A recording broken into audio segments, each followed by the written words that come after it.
Programang ito ay rated SPG. Striktong patnubay at gabay ng magulang ang kailangan. Maaaring may masiselang tema, lengguwahe, karahasan, sexual, horror o droga na hindi angkop sa mga bata.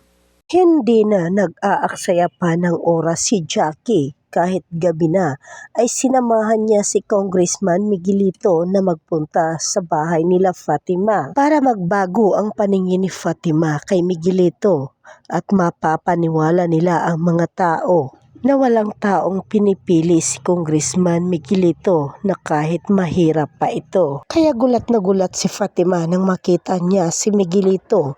Hindi niya inaasahan na gagawin niya ito. Hindi siya makapaniwala na nasa harapan niya si Congressman Miguelito. Nagalit at nainis si Fatima sa narinig niya mula kay Jackie na na-love at first sight raw ang kanyang anak na si Miguelito kay Fatima. Napatanong agad si Fatima na kung paano na love at first sight si Miguelito sa kanya. Si Miguelito na ang sumagot sa tanong ni Fatima at mas lalo siyang nagulat nang lumuhod na ito sa kanyang harapan. Samantala, malalim ang iniisip ni Tanggol. Naaalala niya ang mga nakaraan, ang mga hirap na kanyang napagdaanan sa buhay noon. Nakapagdesisyon na si Tanggol na tatanggapin ang hamon kung sa ganitong paraan na makaahon siya at magbago ang lahat. Kaya naman, habang nasa hapagkainan na kasama ang mga tropa ni Tanggol, sabik na sabik ang lahat nang malaman ang desisyon ni Tanggol. Masaya ang lahat nang sinabi ni Tanggol